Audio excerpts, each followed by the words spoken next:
smile. Hello humans, I'm Fatu, Hello, I'm Dana. and this is another installment of This Could Be a Book. Today, Dana came with a topic, and what's the topic? Purpose. Let's get it. Yeah, so we can start off by asking you, do you know what your purpose is? I do not. Do you know what your purpose is? Yes, my purpose is to inspire, encourage, and uplift all people that I come in contact with to be the best version of their self. To simply like a life coach or a coach. And interestingly enough, that's what I wanted to be when I grew up. You know, you feel like that, what do you want to be when you grow up? Or somebody asks you, what do you want to be when you grow up? I wanted to be a coach. But what I thought it would look like in high school was a public speaker. So I tried to find a degree in public speaking. Still trying to find it. Does not exist. There's no degree for public speaking. However, Communications?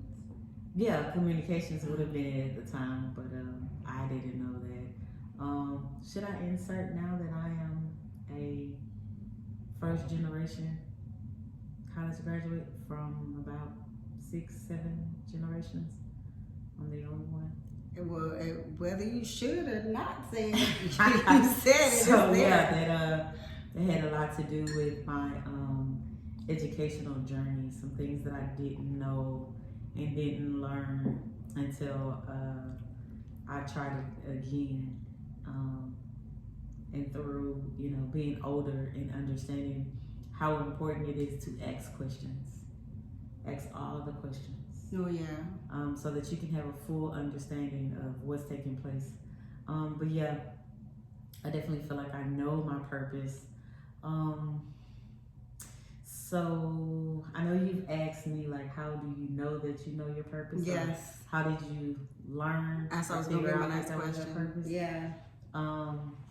So I've been asked several times by several different people, what would you do if you could do anything and you would get paid whatever amount it is that you want to get paid? My answer was always to coach.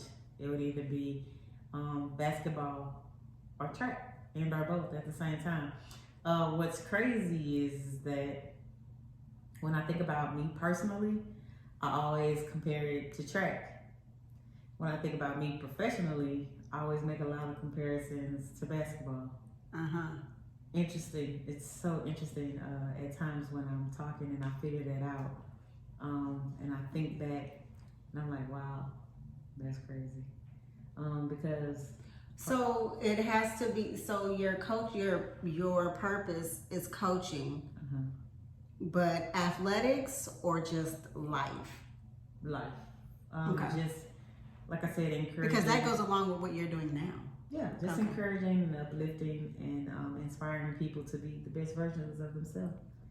Like, don't let you get too down on yourself, and you can't get too high on yourself either.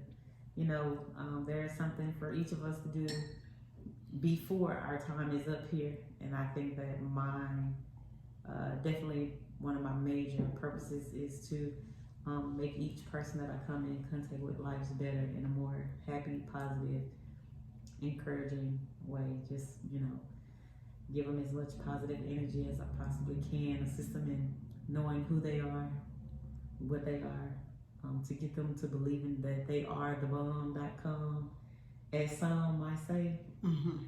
And, get them to believe in my mantra, which is, I am the standard by which all men shall be judged. But do you think that you were always like this on the inside, or was there some type of hardship or adversity that made you get to that point?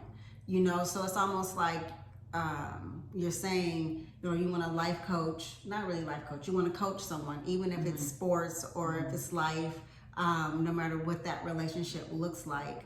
Is that just something that has just been gradually progressing, or were there definite breaks in your system that propelled you forward to know that this is exactly what you wanted to do, or how, and even how you go about doing it? I think I've always been encouraging, especially since I've been in sports and I've had teammates. You know, I haven't always encouraged positively. You know, aggressively at times. It's cold. I think maturing, reading, learning, and understanding relationships and people have matured me to have so much more patience. But how did you get there? Did you just think one day it should be this, or did you have to go through life? I went through life because I had a lot of jobs before I got to the one that I'm at now, and but not just in jobs, but the mindset. yeah. Because I mean, you could have just took the job, and So there's people on the job that's just doing the job, but are not really passionate and following their purpose. So I remember working for Vantive. Now, prior to Vantive, I've done this on a plethora of other jobs, always encouraging my agents, my subordinates to be better than what they currently are at the moment. And there was just so much discouragement from management, and I was just one of those people that I was just like, yeah, this isn't it, because I can't assist people in fulfilling who they really are in this space. So you know sometimes how God is telling you something and you're not listening, and so He has to take a lot of stuff from you and or make the situation extremely uncomfortable for you, like a hardship. Yeah. So easy stuff, easy conversations and situations just became extremely unnecessary, difficult, and hard. And I simply think that it was because He was requiring me to move. You didn't want to? I was too comfortable and stagnant where I was. Yeah. Also, I just thought about it. This was at the time that Mookie passed away, because I was literally working at Vantive I was at work when I found out that Mookie passed away. So Mookie is. Did you leave? Jamie Nicole Fowler. That is my little cousin. She's right under me in age, and me and Mookie and Fallon and Chelsea, my other cousins, we were like thick like thieves. You know how they say thick as thieves, and that was at the time that she passed away. And so I think, you know, that seed that went into the ground helped to grow this attitude that I now have, because it really came important for me to sow and pour into those that I love and I deem as important. And then I don't know what made me start looking at, you know what, I do know. So my cousin Fallon was into Louis Farrakhan at the time, and she was telling me like, man, you gotta watch Louis Farrakhan. And at first, of course, you know, being the small-minded Christian that I was at the time, I'm like, man, I'm not watching anything that's based on something that I don't believe, my ideology, and I started believing some throwed off stuff, so I didn't watch it. But then again, I started watching it. I don't know why, but I started watching it, and at the same time I was watching him, I ended up reading something about Nelson Mandela. Then I started reading more about Nelson Mandela, and I ran into the word Ubuntu. And Ubuntu means I am because you are. I'm the best version of myself because you're the best version of yourself. And iron sharpens iron, and we're both the best version of ourselves, putting out into the world everything great that we have, making the people around us better. Right. You know, making the world a better place. And that has stuck with me so much so that I actually have the tattoo Ubuntu on my arm. Again, because I truly believe that it's extremely important for us to pull out the best version of the people that we're surrounded by, the people that we come in contact with, so that we can make this world a better place. We have to do it by actions, You know, we can get upset about as many of the deaths that we see, the tragic instances and occurrences that we see, you know, the mistreatment. Sometimes it's just mind-boggling. It's overwhelming, actually. At how some of these instances take place. But then it's just like, what can I do? You know, and so I became extremely intentional about being a better me and assisting others and being a better them as well. So basically, you live your purpose. Yes. To the best of your ability every single day. Every single day I pray to God and I ask Jesus to take my life and my purpose and for him to give it back to me as he sees fit for the day. How do you reconcile coming in contact with someone that or being involved, you know, with people that you may lack empathy for them or their situation, or you're frustrated with the longevity of a situation? Because, you know, sometimes you get caught up on, not you, I'm talking about, you know, Yeah. but, you know, one could get caught up with this, you from the outside, and it's always easier from the outside looking in. And it's very true, when you're standing in the forest, you can't see the top of the trees, but if you're standing on top of the mountain, you can see everything, correct? Yes. So when you are trying to be encouraging to someone, how do you convey, you know, the positivity and their fight back to that? How do you conquer that? Because you have to have empathy, you have to have patience, you have to be able to see both sides of a story, like all of that. How does that tie into your everyday walk? The 5 love languages, and just understanding that prayer changes things. So oftentimes when we disagree or have a miscommunication or there's a lack of understanding on something, I pray about it and I'm like, God, can you help me to understand her point of view and have her understand my point of view? One thing that I love about our relationship is that the intent is always thought of.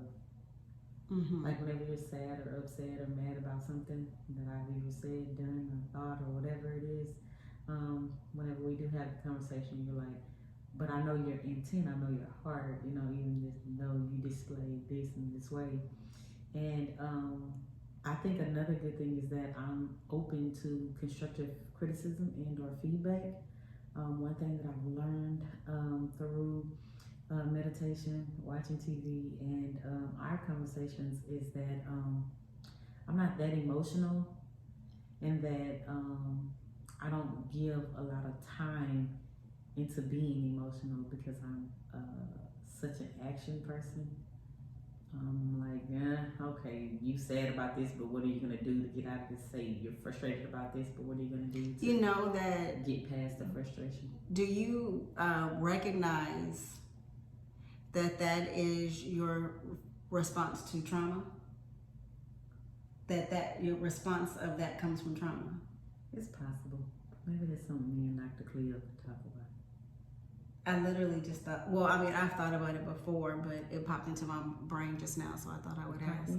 Yes, because, you know, when you were a kid and your lifeline, part of your lifeline passed away, how long did you grieve? I don't know, I was a kid. Right, but I don't think that subconsciously, like, did you feel sad for a long time, or did you have to continue on as life?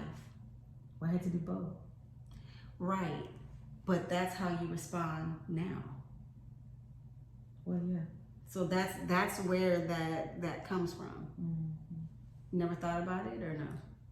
Yes. Yeah, I've always thought about it like that, but it's just with different words. I just said, that I had to grow up fast and become responsible and more, But and adjust more to real life and what was going on and the fairy tales of life and the imaginations of life. I didn't have a lot of room for that because I had to do actual things in living life.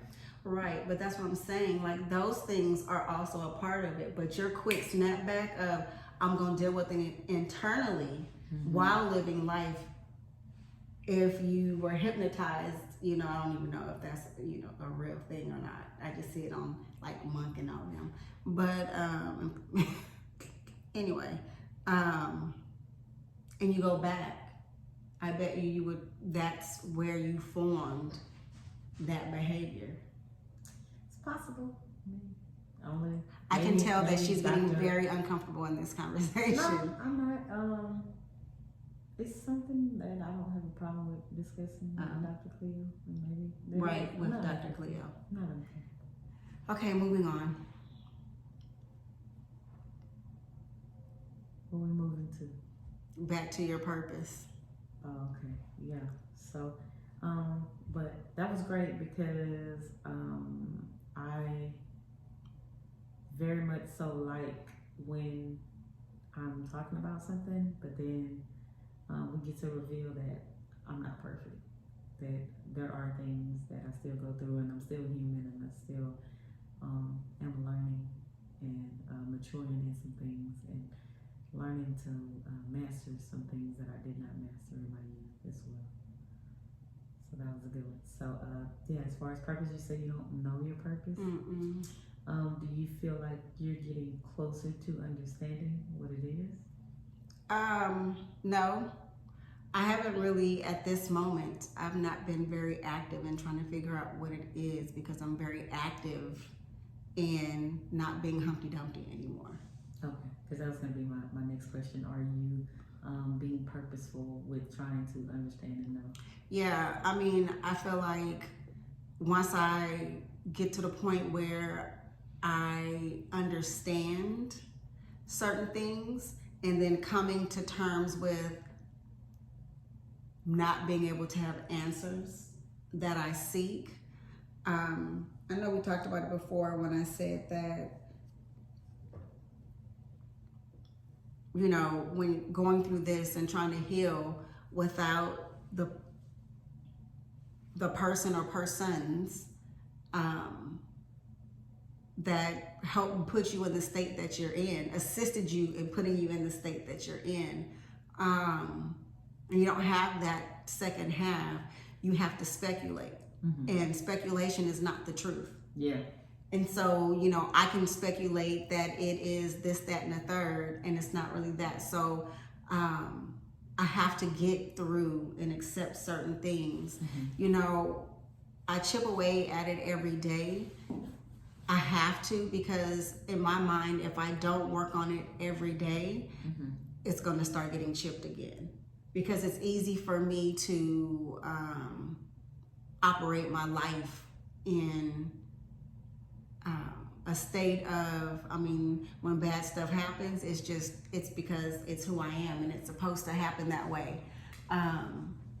Because that's all I know. But to know that that's not real life. And so I don't think that I could fulfill a purpose, whatever that purpose is, in a state of finding myself. And maybe my purpose is to find myself, to be honest. Who knows? It's a good one. That's a good one. When you think about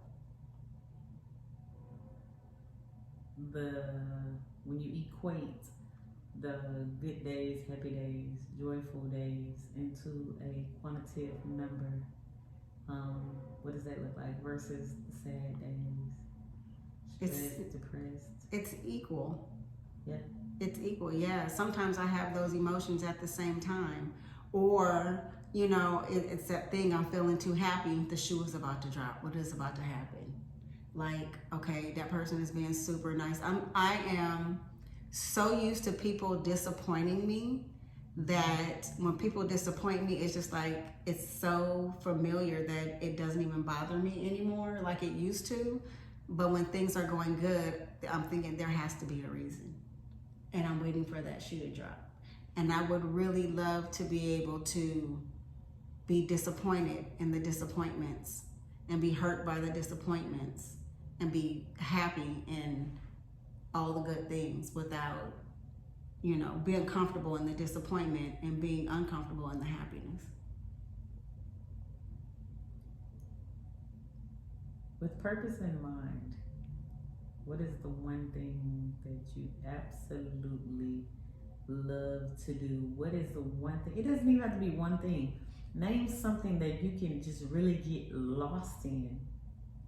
And it feels like you're in a field running in flowers, or it feels like you're at the beach, or whatever that exciting. When I'm making up stories, when I'm writing, and not to be mistaken with writing about my trauma, but like when I'm creating a story, thinking of a story,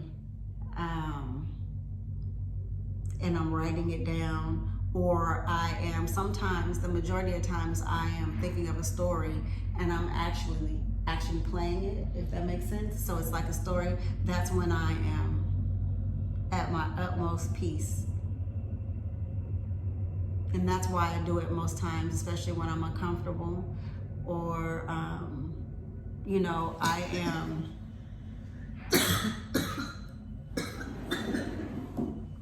Thank you. You're welcome. I am, I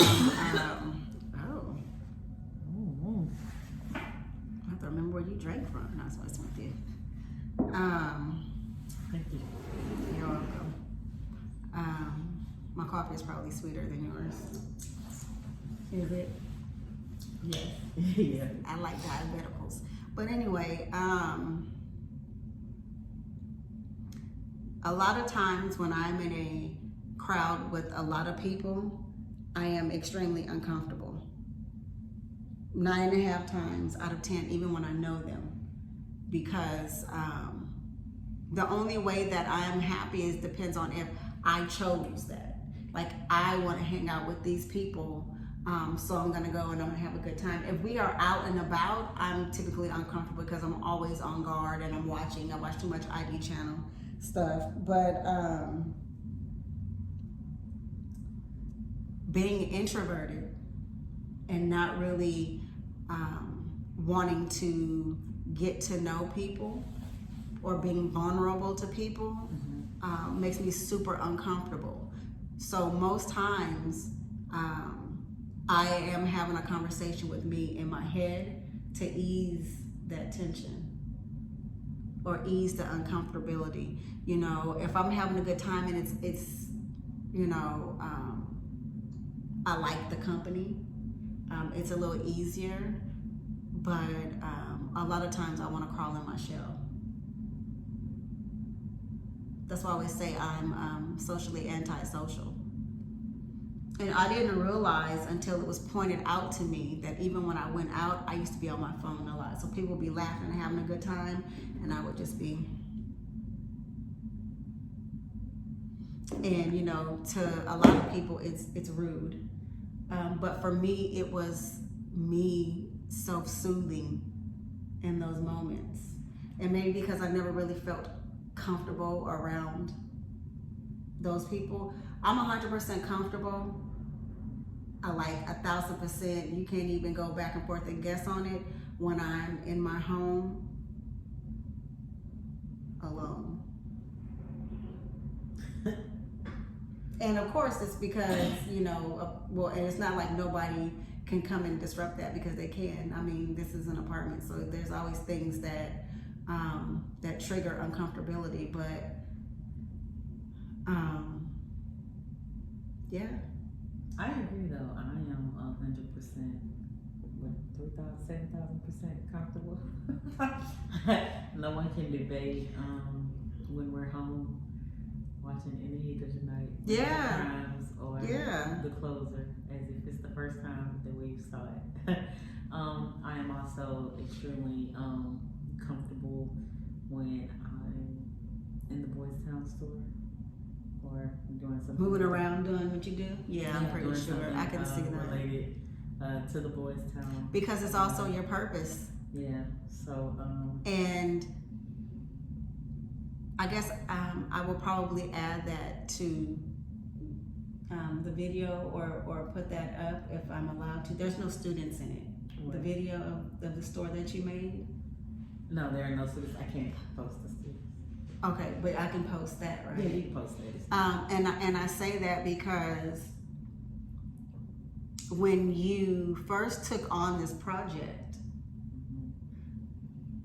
the store was what? It was I used to call it a cart. It was a cart. I used to say from a cart to the classroom. Correct. And then I felt we were doing, I don't know if it was right before we did our vision board or during the time of us thinking what we were going to do for our vision board. All I know is that in the middle of the night, I woke up and you were already up your 3 o'clock self. And I said, God is telling me that I'm not dreaming big enough. Because you know the saying, if your dreams don't scare you, they aren't big enough. And I said, God is saying that I'm not dreaming big enough. I don't want it to be I want it to be like a convenience store where you can get everything. You can get clothes. Right, but what I'm saying is that in the beginning of the year, which was, we'll say August, we'll even say September. Let's start September, right? When you took that task on, it was a cart. Well, then that would be last year. Okay. Because last year, but when you started this year, what was it? It went from a cart to the closet. To the closet. So and now is an entire classroom, correct? Yeah, it's a bigger classroom. And students have to earn money. Points, money. It's interchangeable. In a sense of not only are they learning that to behave. Social skills. To behave in order to behave in class is to almost behave at work or business, to earn a paycheck, to know how much that paycheck is versus what you want to get. And even if you're working towards something, you're not there. If they want to, they can save, correct? Until they get to where they want. But to come in and it's an actual life skills, because school doesn't really teach you life skills. And to be honest, some schools don't even really teach social skills. Yeah. So the fact that there are actual clothes, not just school uniforms, but clothes there. Right. There are games, toys, food, snacks, just whatever that you would go to a grocery store. Yeah. Kind of like because now there's cold drinks because of the refrigerator. Yeah. Shout out to Sis Brandy Lee, blessed us with a refrigerator. Shout out to fellow Airman Bell, she blessed us with a microwave. I mean, there's just been Houston Threads. Shout out. Oh yeah. Clothes. Oh, we don't even have the shirt on. We should have worn the shirt for Houston Threads. Yeah, we should have worn the shirt. But I'm saying that because you're saying your purpose of coaching, and I'm pretty sure at some point it was athletics, and it still may be. Yeah. But the life coaching by way of your job, because you could be half-assed about it.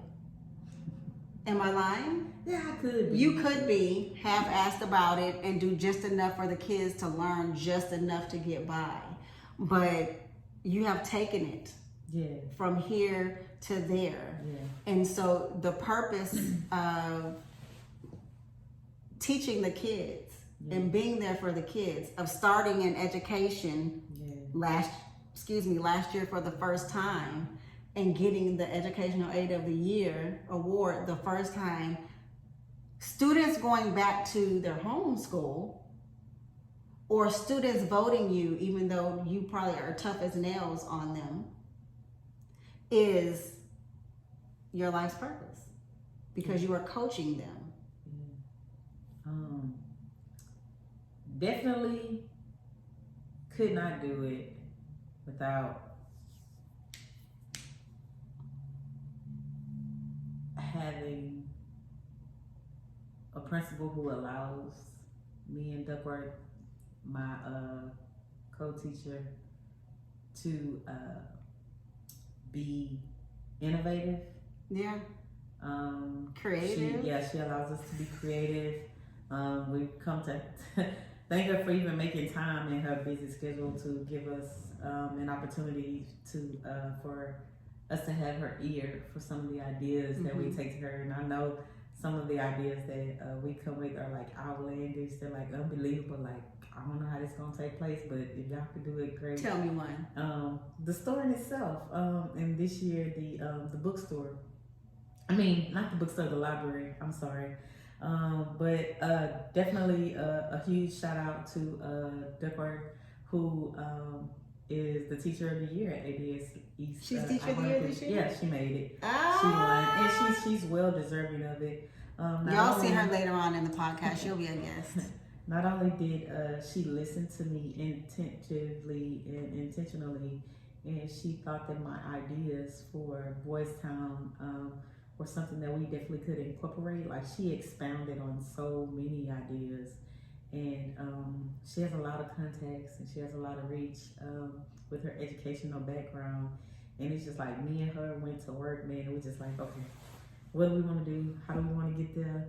And we're on this road to Closet the Boys Town store to classroom. And then we like, okay, so we got this going. Let's keep this going. Let's try let's add this to it. Okay, got this going, that's going. Okay, come on, let's add something else. And it's just like, okay, well, we doing that. Well, let's try something else with engaging with the students to ensure that they're mastering the social skills, because that's what's most important, is that our kids will master the social skills so that they can be productive citizens. You know, and what's funny is that now, since I know the social skills so well, I learned that many of us adults are not masters of social skills. Not only are, so it's, when I think about that, because I have been thinking about social skills for a while now. And I think about, I don't know, remember what it stemmed from. You and I had a conversation, and you know, nothing really sleeps in my mind. So it always comes back to me at some point or another. And I was thinking about how, you know, when we were little, when I was a kid, you weren't allowed to have a say in your life. Do what I tell you to do, and that's it. So then you can't really master those social skills when you don't have a say in your life. So then I know that at some point it changes, and I don't know what that age group is, because I'm pretty sure before I had Sharif, parents were allowing their kids say. My parents weren't one of those. No, we are of the same. What I'm saying is, it may be the generation before Sharif, because I know that I gave him a say. Not only did it make my life easier in certain aspects, but I wanted him to be able to think for himself.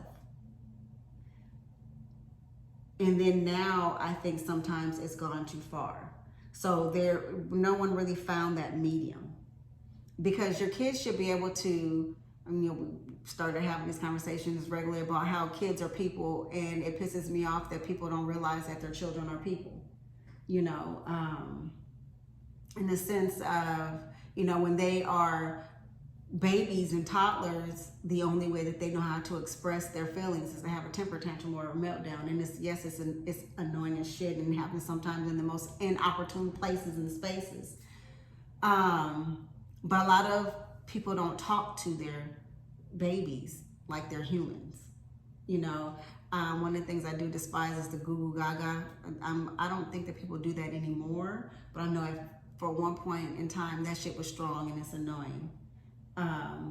Because they don't know what a goo goo gaga is. Anyway, social skills, you go to school and you have to shut up and sit down and listen to your teacher. And there are some teachers who are active with the kids, and you are learning a social skill as far as conversation, and when you have emotions, instead of acting out, talk it out.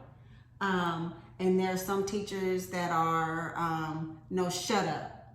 I don't care how you feel. It's a lesson on the board and all of that. Because as adults, you know, sometimes when we don't feel good, we have to power through. Like, I don't feel good right now, and so I have to power through as an adult.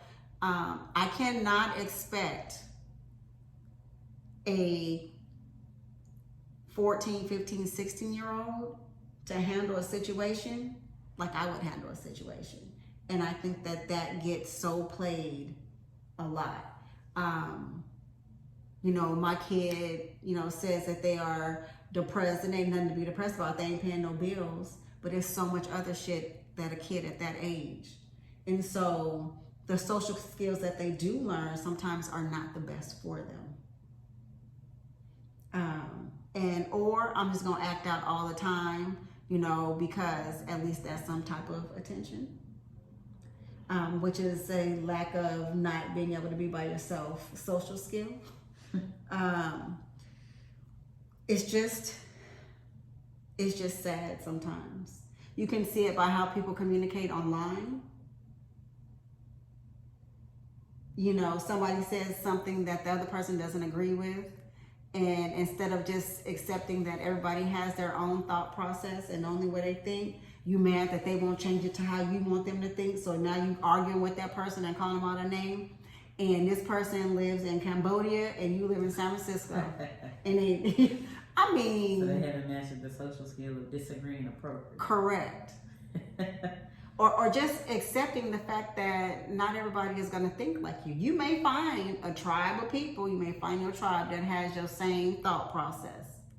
And that's fine and that's dandy. But if everybody in the world thought exactly the same, what would be the whole purpose of us being here? Man. There are no words for me to use to accurately express how peaceful it is to have a tribe, like to have a tribe of truth, real knowledge, understanding, patience, caring, unconditional love. One thing that I love about each and every person that is part of my tribe is that I feel that they don't have a problem with correcting me or acknowledging something that I'm doing that's wrong or that could adversely affect someone. Like, well, I understand what you're saying, but think of it like this. Well, that's because there's a level of love and trust that's there. Yeah. You know, a lot of people, or some people, when they truly care about you and want the best for you, they will let you know. That doesn't mean, but they've mastered a social skill of talking to you, not in a, you know what, you just dumb and stupid, but you know what, if you tried it this way, you know, so that social skill of communication has been somewhat mastered, but that means that there's a level of trust and knowing that at the end of the day, this person knows that I have their best interest in at heart, and I got their back. So whatever I tell them is not going to hurt them, and it just may help them think about it from a different way. You may keep the same mindset, but if you think about it both ways, there may be a better outcome. Are you taking applications? Is my tribe taking applications? Mm-hmm. Just get back to me on that. Oh, okay. Hold the application, because you can't fill out an application for a tribe you already part of. Oh, I'm a part of the tribe? Seriously. I'm a part of your tribe with you. Yeah. You're the tribe, but you got other tribe members. Right. So they have to accept my application too. Okay. So yeah, that in itself, having a good tribe, a healthy tribe, is very important in living your purpose. Because when people know you enough, they get to know the things that you love, the things that you're good at, the things that you don't like, and you get guidance from them as well. You know, Pastor JG3 was one of the major reasons other than my sis Tanya Yeah. telling me about to apply and praying and Jesus just confirming that this is where I'm supposed to be. But just went to see JG3 and he was just like, man, like, what are you about to do? Where you going next? And when it comes to work, and he was just like, wherever you going, I feel like it's for you and it's for them. Like, you're going to bless the kids so much and they're going to bless you so much. And I believe that they have. It has definitely worked out that way. And because you have to learn, you have to have a thick skin and know yourself dealing with kids, because them motherfuckers is so cruel sometimes. And let him know that he was spot on, But why did it take you so long to get into the teaching realm? You think it just wasn't your time? Because I got this rebellious nature. I don't know if I have it as much now. Do you think so? As much as I used to have it. But just being rebellious. And then at the end of the day, honestly, it was the income of it all as well. Like, man, teachers don't make that much money. And, what's the song? If it ain't about the dollars. So, it was always trying to better myself, educate myself so I can move up and get promoted to the next position, making more money. And then that was the question again. It is so crazy how the circle comes back around full circle again in so many areas of my life. So of course I was asked the question, what would you do if money didn't matter? Mm-hmm. And right before I decided to take this job, the question came back around, and I literally took time and I thought about it, and it was like, what kept coming back around? Because it's your purpose. Yeah. So you were just fighting it. Another thing that came back around was, I just had it in my head. It'll come back to me. My bad. Oh no, it's all good. Another thing that came back around to me was not only my purpose, but it was I don't remember. It'll come back to me.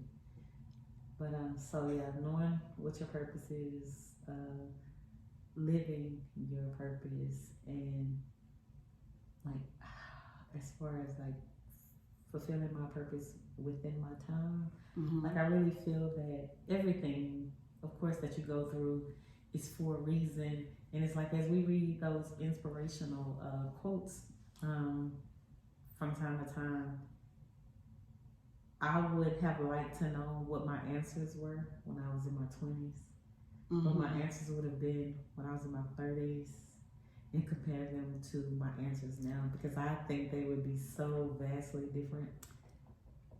If you know, take what you know now. Oh man. And put it into your 20-year-old self, Man. would you still be walking this same purpose? Yes, I would. You just would have started sooner? Yes, I would have graduated college and had my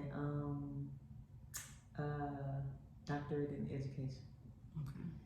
Okay. Again, just being rebellious, man. Just like, I don't need college. I'm gonna work hard and get promoted, and Well, to be honest, college is not for everyone. No, it's not for everyone, but it is definitely part of my purpose, because Correct. in education, because again, we go back to teachers are the only profession in which we teach all other professions. Correct. So as we master social skills, we have to master these other skills by which we teach other people how to be great in those talents, abilities, and or skills. So yeah, education is definitely needed. And education just expands our thought process. It definitely takes us outside of the box, the circle, the triangle, the square. Good teachers, yes. Whatever our thought process is. And Mr. Max says that every child is capable of learning, given the proper resources for their specific need. Absolutely. Something like that. Sorry for the misquote, Mr. Mac. Well,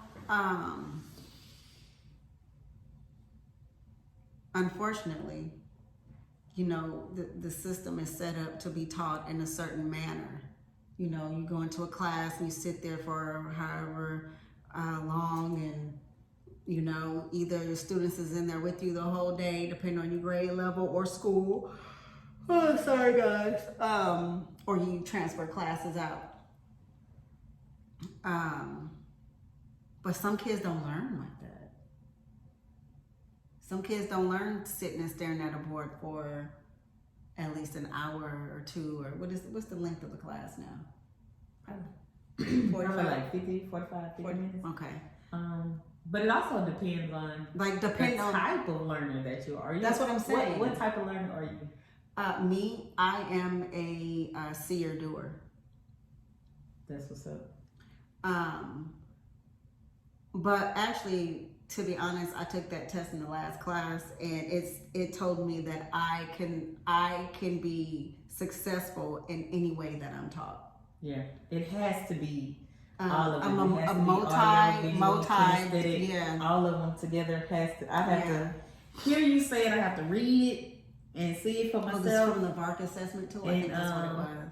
I don't know, and I have to give me the stuff and let me do it myself, and then because they say that you only learn when you're able to accurately explain it to somebody else. Well, but what I'm saying is that in that essence, not every child that their parents sign them up on the first day of school or whenever they get signed up and they start school and they're sitting in the classroom while the teacher is teaching about whatever and going over whatever, there are kids that get labeled as bad because that's not their learning style, and either they're bored, so either they may be too advanced for that, or they may not understand it, or whatever the case may be. So our system right now is set up to teach kids in this manner. Right.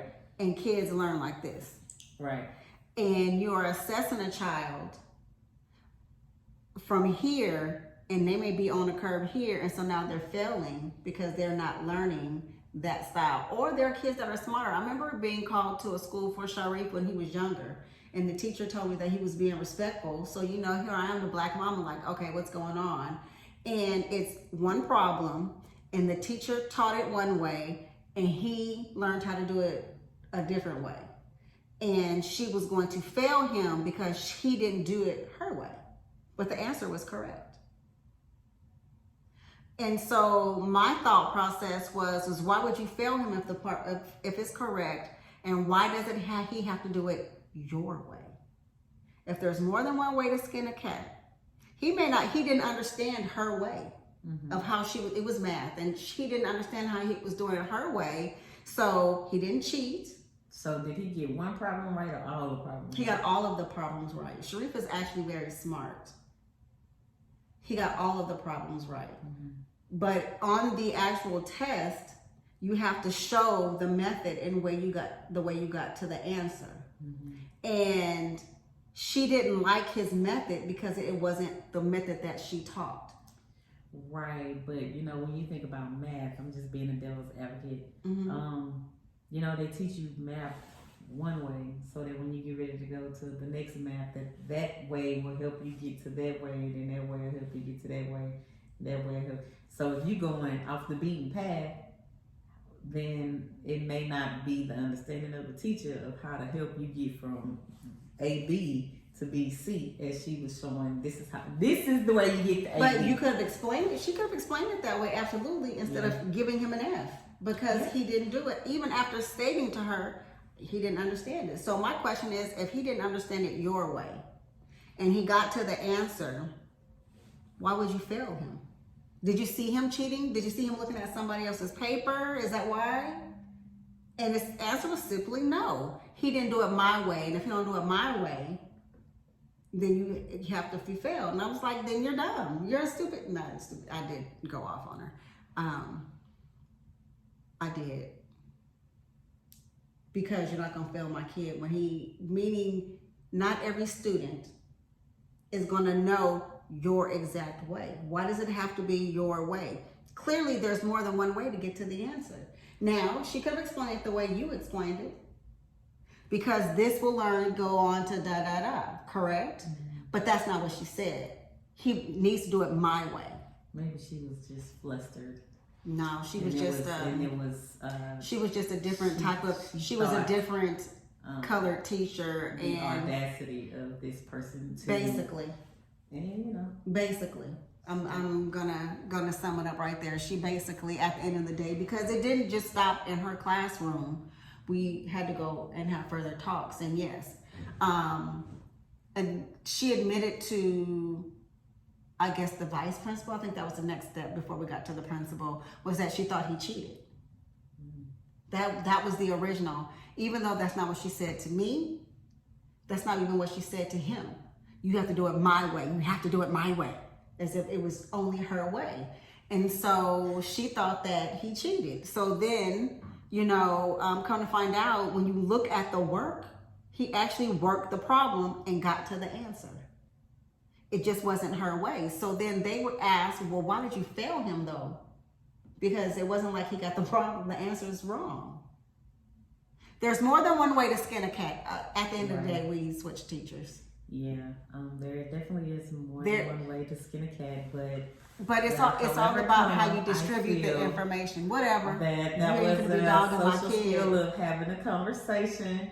Because in having a conversation, we have to be able to listen to what the other person is saying and receive what the other person is saying without emotions being involved. Okay, but you cannot, and I get you're a teacher and you're going to be 100% biased. No, but you cannot tell a parent that you're failing a kid who got the right answers because he has to do it your way. No, I agree with you that there is 1,000 ways to do it, but what I'm saying is I'm just being devil's advocate. I'm not saying that. No, what I'm saying is the flip side of the coin. Correct, but what I'm saying is if it would have been explained the way you explained it, right, then that's plausible. But that makes complete sense. She didn't allow the opportunity to get there because she let basically her emotions. Well, how did this little nigga boy figure out how to get to the answer to this problem?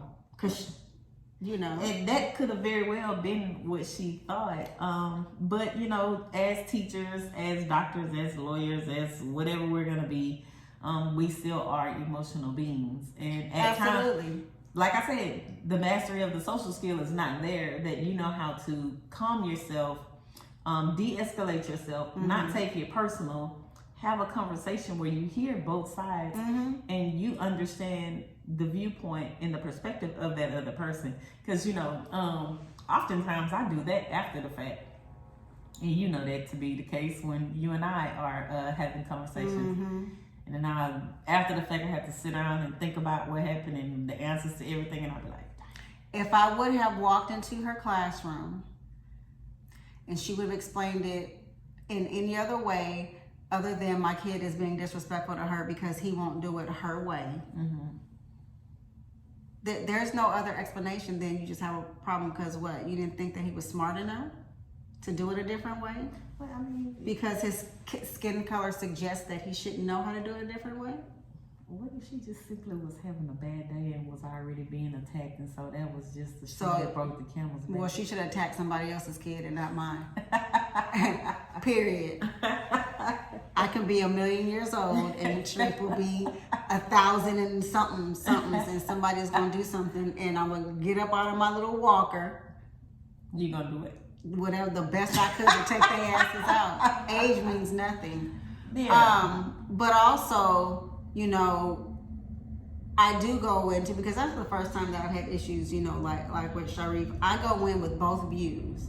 Yeah, because I was about to ask you, are you one of those parents that my child could do no wrong, or are you an He's my child. parent? He's my child. And that means what? And so there are some of my behaviors that he displays. Okay. And so I would like to think that the teacher is not going to make, and knowing that some of that times it does happen, the teacher don't like the kids, we see as adults, see people that we just don't like right off the cuff, and it, just because it's a teacher student doesn't mean it doesn't happen. So you have to go in with an open mind. And I didn't get my feathers ruffled until she literally told me that he was being disrespectful and she was failing him on that test because he wouldn't do it her way. Even though the answers were correct, even though he did not cheat. But because it wasn't done her way, because her way is the correct way, because she's the teacher, you're gonna fail him. So then now you don't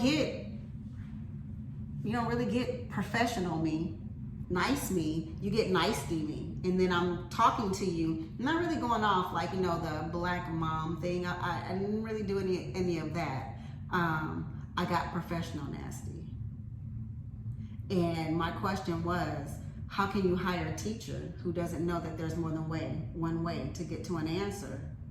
And how is this teacher allowed to have power to fail someone because her ego is bruised? I start asking those questions. Okay.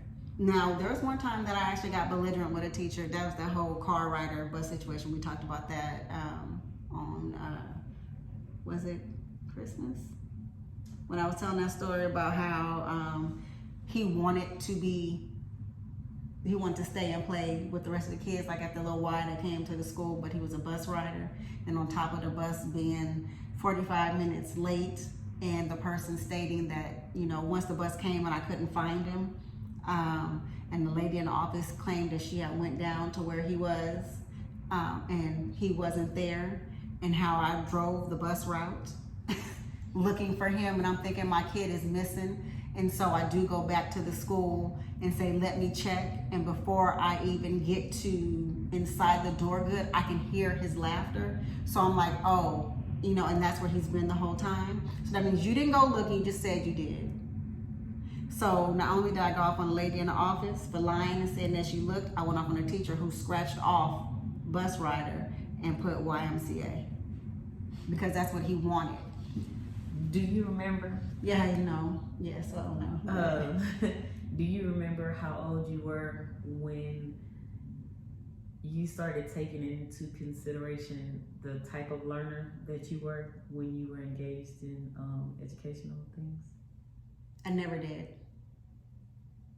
So you did. You do know the type of learning that now, as an adult, but while I was saying, in school, when did you learn it? Probably working. When did you start? Probably not until like Sharif was born, really, that I started paying attention. Because I hadn't at that time finished school, and I wanted a job that paid more than what I was making, so that I could do more. So I was faster learning something when I actually did it, opposed to you explaining it to me. And then I'm like, yeah, I think I got it. And then that person is not there, and I ain't got it because I have not physically done it. Once I do something, 9.5 times out of 10, I got it. I think I started putting it into practice in my late 20s or early 30s. But I just think about how much of my life that I've lived prior to that. A lot of things would have been different had I not only knew that, but practiced. But honestly, I didn't have to. I was a decent student. Man, that was my problem too, is that I was a good student. I The only thing, study for a lot no, of things. either I know it or I don't. And I am a horrible test taker. We talked about that before. Me and test, it's almost like I can know it. I know that 2 + 2 is 4. When you put me down in front, and I gotta take a test, I'm like, ooh, okay, but 4 has to be the right. And then I start playing them games. That's not the right answer. Or the asshole teachers that make all the answers C all the way down, and you start thinking halfway through, they're gonna think that I'm just marking anything. It can't be C. You never had those teachers? I had a science teacher like that. You had to do it on a little paper with the number 2 pencil all the time. Scared me. Oh, I hated them things. I don't like to write in pencil. Oh, that's what's up. It makes my gums itch. Knowing your purpose, living your purpose, and being about fulfilling your purpose makes life a heck of a lot easier. I hope that at some point you have mastered the self completion That I way you haven't can- yet. Oh, you talking about that I will do? Yeah, so that you can move on to discovering. I think it's going to be Answering your hand in purpose. hand. I don't think it's Yeah. going to be I come in, you know,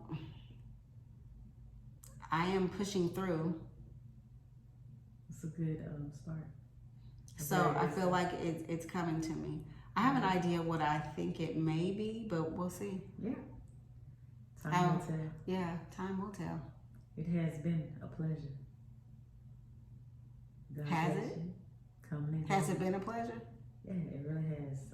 This one is is a very good one. What is the quote? My quote: "Verily, with difficulty comes ease." There you go, right there. Yeah, that's what I'm living now, and I have to tell myself, you know, things come on. We're not doing it in here anymore. Doing it. Things could be hard. Things can be stressful. Things can seem like you are at the bottom of the pool and you need to push up, but you don't have the strength to do so to get back on top of the water to happiness and safety. But barely with difficulty comes ease. You have to go through those difficult moments. That's when you learn who you are, how strong you are, and what you can endure. Because the next one may be just as big, but it's not really that big because of what you've gone through to make it easier for you. Ease always comes, you know. It just depends on what ease you're looking for. And it may not come when you want it to come. That's the most difficult part. It don't come when you want it to come. That's what's up. But it comes when it's supposed to come. You know, we like to say, you know, we plan, but Allah is the best planner. You know, and for those of you who don't think that Allah is God, it's just a different name. It's just so annoying. I won't even get into that whole subject. But we plan our lives, but God is the ultimate planner and knows more than, of course, what we know. So how long it takes you to find your purpose, get to your goal, is completely up to you and how you live or die in the storms. And if you can appreciate the happiness when it comes. Anything else after my sermon? Thanks for joining. Until next time. Shout out to Grant High. Ever had this? I've been staring at this off and on. I think it's like, it's one of my favorite hoodies. It's the oldest hoodie that I have, of course, because this is, I think I got this going into my senior year of the best high school. Grant Union High. Shut up. Don't hate. California style. My pictures be knowing. Peace.